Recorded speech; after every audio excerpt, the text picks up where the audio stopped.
You are. Hey, how's it going, everybody? Just want to say it's good to be back home, and I look forward to the opportunity to work with this wonderful program they call Indiana basketball, and it should be a lot of fun. And hold Coach Wooden in high regard, and that's one of the reasons I'm back because he's a highly respected, really love the guy, and I think it's going to be a lot of fun. I'm really looking forward to it, and if anybody has any questions, I'm ready. All right, we'll start with Alex and then go to Pete. Hey, Calbert, Alex. thanks for the time. Alex Bozich with Inside the Hall. How you Just doing, curious. Alex? I'm doing great. Just curious how this opportunity kind of came about and what the process was. Maybe obviously you had a really good job with the Pacers, and how you maybe decided that this is what you wanted to do next. Yeah, it's good. I had a good conversation with Woody last summer. We just talked a little bit, and over the summer last year, and had some good conversations, and then kind of after a while, kind of like when the season started for us and for them, there was really no talks at all, and then once the season was over with, our season was over with about a week later, a week or so later, Woody gave me a call and we started talking a little bit more, and he talked about the opportunity of coming back here, and I guess the new rule is where you can work with players on the court now, for the player development role, and I thought it'd be an interesting deal, and I had a really good conversation with Woody, and like I said, I've always held him in high regard. Known the man for a long time, and he's a hell of a coach, and I figured I could come back and not only help him but also learn from him, and so I'm really looking forward to the opportunity. All right, Pete and Tyler. Hey, Calbert, how are you, sir? Hey, what's up, Pete? How you doing? I am doing well. I see we share the same hairstyle, which is good. Yeah, finally, right? Finally caught up with you. Yeah, I know you did. I know you did. Hey, I just want to know, in your specific role, what exactly are you going to be focusing on? What keys do you want to help these players with? Just player development, develop them on and off the court. On the court, try to help them get better as basketball players. Off the court, try to help them understand and how to become really good young men and function in society. And that's what it's all about for me. I've always been the type of person I always want to pay it forward. A lot of people have helped me along the way in this great game. It's been good to me, and I want to do the same thing. Thanks, Calbert. Mm-hmm. All right, Tyler, then Jack. Hey, Calbert, Tyler Tachman with the Indianapolis Star. Just curious, just some of your favorite memories of being a player at IU, and what, how would you put into words what this program means to you? Also, it's meant an awful lot to me, and will always mean a lot. Just like all the other former players that have come through here, and all the fans that have lived and died by this program, and they still do. And that's what it's all about to me. This program has always had a great tradition, and I've always enjoyed watching this program grow. And obviously, with programs, you have your good moments and your bad moments, but that's the nature of it. And I love this program. I have always loved it, and I'm just happy to have that opportunity to come back and contribute once again. Jack, then Jim. Hey, Calbert. Jack Ankeny with SI Indiana. I was curious about your time kind of with Indiana, working with that 2013 team that won the Big Ten, and kind of how you maybe reflect on that season and how you helped build that team up, if there's any correlation that you think you learned from that can help you kind of with these teams moving forward. Well, it's all about just, like I said, playing collectively. With that 2013 team, there's some great guys on that team. Cody Zeller, Victor Oladipo, Will Sheehy, Christian Watford. And Jordan Hulls, those guys, and then Yogi came in, and they just they clicked and played together. And that's all I try to do. I just want these guys to understand the team concept. This is the team game. And with these guys here, I got a chance to see them practice yesterday, and they have some of the same abilities that 2013 team had. But it obviously, you got to have the chemistry, and you got to have the work ethic, And I always tell guys, hey, your head and your heart determine how successful you're going to be, not only on the basketball court, but in life. And that's all I'm going to try to tell them. Just try to go out there, play your hearts out, do everything hard, and play together. And if you do those things, you're going to be successful no matter what. Jim, then Kyler. Hey, Calbert, Jim Coyle, Indiana Sports Beat Radio. Thanks a lot for doing this, by the way, and nice to talk to you again. How you doing? Pretty good, man. You're in Good. a great, unique situation. A former Indiana player, all-time leading Big Ten scorer, worked with the hometown NBA team, the Pacers. You've worked under now multiple Indiana coaches, and you just seem to have a toolbox that is full in every direction, especially for your role. What was it about this offer? Was it the timing? What was it that really said this is the time to make this move?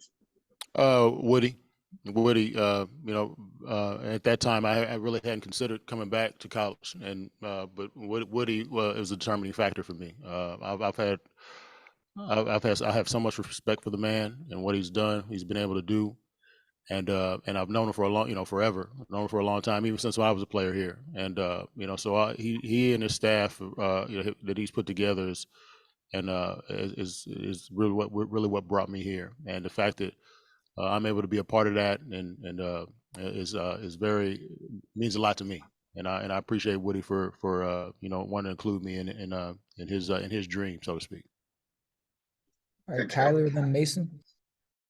Hey, Calbert, Kyler Staley from HoosierIllustrated.com. I'm just curious, what your thoughts are and how important it is for former players like yourself to be involved with the Indiana program. I think it's very important. Obviously, especially when you're coming from a winning tradition like Indiana has always had. You look at all the blue bloods like Kentucky and Duke and North Carolina, who always brought their guys back. I think it's always good for former players to come back and want to contribute to the program that helped them get to where they are right now. So, and that's all I try to do. It's not about money for me, never has been, never about anything for me. It's all about trying to pay it forward and do what's best for the program that's been good to me over these years, and that's why I do it. And I think it's very, very important. Mason, then Seth. Hey, Calbert, Mason Williams with thehoosier.com. I'm curious with you now and Jordan Holes on this staff as well, and guys like Woodson. You mentioned him bringing you on as kind of like part of his dream. What is like the camaraderie like of the staff, knowing that there's a lot of pro basketball experience, there's a lot of IU experience. What is that camaraderie around the staff like? Well, I think between me, Jordan, and Woody, I think both know that I'm the better player. But no, but I think it's the camaraderie is great. You think about kind of different generations. You got Woody, then myself, and you got Jordan Holes, who all know about the pulse of Indiana basketball. We're from the same state. Jordan from Bloomington, Woody from Indiana, me from being from Evansville. But we all know about the from the state perspective. Growing up in this state, knowing about Indiana basketball, it's obvious the camaraderie and the chemistry is like automatically there for whatever reason. So like I said, I've been always I had the opportunity and privilege to work with Jordan back in 2012 and 2013, and I relish the opportunity to work with him again. So I think it's great. Seth and Alec. Hey, Calbert, Seth Tao with the Daily Hoosier. You've talked a lot about, Coach Woodson and how high of a regard you hold him in. I'm wondering, do you remember the first time you met Coach Woodson? What was he like then, and how has your relationship really grown over the years? I met him over, when I was a player here, and I was going through a tough time as a player. I think, I think I played a lot of basketball during that summer. I think I might have played the World University games or something like that. And I had played a lot of basketball, and my body just wasn't doing right. Once the season rolled around, I was struggling a little bit in the beginning, my junior year, and he sat me down and talked to me, and we had a great conversation. He and Scott May, and our relationship kind of bloomed from there. And him playing in the pro or coaching in the pros, I always had went out of my way, had an opportunity every time I saw him. We had a great conversation. So our relationship has always been great. And like I said, he understands the game. He understands what it takes. He understands how how to help players grow into the best players they can possibly be. And like I said, it's great to be a part of all that. Alec and then Alex. Hi, Calbert. Alec Butsy, also with thehoosier.com. Hey, Thanks Alec. for doing this. Wanted to ask you about how much the game has kind of changed. The college game has changed in your last stint. It was obviously very different. There was no NIL, no transfer portal. Can you explain how those things maybe affect your role now as the director of player development? I mean, it's not that. It's not. I don't think it's to me, basketball is basketball. Obviously, the NIL is it's pretty important now, and with the transfer portal the way it is, I think when I was, I mean, 2012, 2013, I think the transfer portal is maybe around 500 or 600. Now it's well over 1,000 every summer. But it is what it is. You got to be able to adapt to it, and with the NIL situation, you got to be able to adapt to that as well. So I think Coach Woodson and his staff have done a wonderful job of adapting to that over the last couple of years and getting some really good players in here. And obviously the NIL situation, that's something in itself. And I think the athletic department has done a wonderful job in working with that, raising the money, getting giving these student athletes opportunities to make a little bit of money while they're playing the sport that they love. And so I think it's a little bit different, but at the end of the day, it's still basketball. You get them in here, and you want to try and win. That's the obvious thing you want to try and do, and I think we can win. I got a chance to watch some of these guys play yesterday, and this team has a lot of potential, and they can be even better than this last year's team. So, but it's up to them on how good they want to be, and I look forward to helping them try to achieve that goal. Alex and Tyler. Calbert, you've obviously been a part of the program in a coaching role since you left as a player, but back in Coach Knight's day, it was never a question that Indiana was going to make the tournament every year.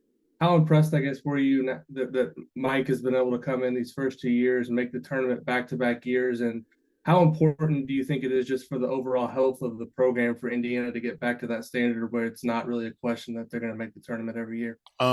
It's I think it's very important. I mean, obviously Woody's first 2 years, he came in and automatically get to the tournament, and which is a wonderful success. And obviously you want to try and do that every year, but you're only as good as your players. So you got to be able to recruit, and you got to go out and you got to do the best you possibly can to get the best talent in you can, and at the same time you got to get that talent to play together. And I think, like I said, Coach Woody and his staff have done a wonderful job, especially this summer, through the transfer portal and then the recruitment of getting guys in here so we can have the opportunity to play, in an NCAA tournament, have a chance to win. Because now with the NCAA basketball landscape, with so many people transferring, you have you never know who's going to be, who's going to get to the Final Four. You saw that with Dusty's team. Was at Florida Atlantic, right? Florida Atlantic, and then you had some other, that made a run to the Final Four. So you got all kinds of teams out there that have an opportunity to get to an NCAA tournament, knock off big teams, and get to a Final Four. But that's the nature of basketball. Back when I played, you already knew who was going to be going far in the tournament. We had, I think my senior year, I think there was, in the beginning of the year, there was 7. I think all the reporters had 7 teams going that were going to probably get to the Final Four, and they were right, because we all knew who was going to get there or have a chance to get there and have a chance to win a national championship. So, but it's a little bit different now. You got winning's it tends to be a little bit tougher, but at the end of the day, it's still basketball. And if you go out and coach a team the best way you possibly can, and get them to understand that, hey, it's you out there on the floor trying to get wins, and we're just trying to help you get there. And but it's up to our guys to make that decision that they want to get to that tournament and and make some hay when they get in that tournament, and go far and try to win a national championship, and at the same time, obviously, during the season, try to win a conference title. So it's all about, it's up to these guys and how good they want to be, and that's what we try to do. We try to push them the best way we possibly can. That's what we're going to try and do, and see where it takes us. Tyler, and then we'll wrap up with Jim. Calbert, when you talk about like wanting to pay it forward now as a coach, who are some people, I guess, whether it be growing up or as kind of you were coming up in the basketball ranks, that really help mold who you are as a player and as a person? Obviously, my high school coach, my AU coaches, Brad, Coach Van Deer, my high school coach, Coach Knight, helping me, Ron Felling, Dan Dockage, all those guys, Norm Ellenberger. And then when you get to, they've all helped me to achieve my goal. And, when I was coming up through college, I had no idea that I was going to be playing in the NBA or have an opportunity to play for a long period of time, over a decade, and have some success in doing it. So like I said, for me, it's all about, people pushing you to get to your goal. Obviously, no one can do it alone. It's a team sport. It don't matter if it's a team sport, or you're playing golf, or you're playing tennis, or anything of that nature. It's all about people. There's always going to be people along the way to help you get there, and that's what I always try to do. I just want to try and help them achieve, and me looking for nothing in return. I just want to like I said, do what God put me on this earth to do, and that's to help people. And I think that's what God puts us on this earth all to do, is just to help people to try to achieve their goals, because you've already, got there, deserved it, earned it. Now it's about time for you to, to try to do what you can to help the next person achieve their success. That's what it's all about for me. All right, Jim, last one. Calbert, in your role as player development, it's also changed, because back when you were playing, everybody was usually a 3 or 4 year player for the most part, and getting to the league. Everybody, that was their goal. But now that's changed a lot. There's so many guys. The top 20 picks this year are going to be freshmen or the equivalent. In your role, you're still going to have guys that are 3 or 4 years that you have to work with, but you also have the guys that are probably expected to be a 1 year guy. And that's important to the program. Having the Jalen Chapinos this year is important. Talk about the importance and the challenge of having that dual role now. Yeah, it can be tough a little bit, but at the same time, you got to be able to relish the opportunity. Obviously, with Jalen Hood-Schifino, what he's done in just a year's time, and becoming a first round draft pick, that's huge. And then you got another player like Trace Jackson Davis, who stayed 4 years and did some great things, and he got drafted, and he's with the Golden State Warriors. So it's a little bit a give and take, but at the same time, you're still doing the same thing. You're still trying to help these guys get better, even if it's for 1 year, or even if it's for 4 years. You want them to improve. You basically want them when they, you want them better than when they came in here, and that's all we try to do. And what Woody did with Jalen, and what they did with Trace, getting them to the point and racing those guys. They were better. I believe that they were better before, when they came. I believe that they were better now than what they were when they came in. So that's what it's all about. All right. Thank you, Calbert. Thanks, Calbert. Thanks, guys. Appreciate you.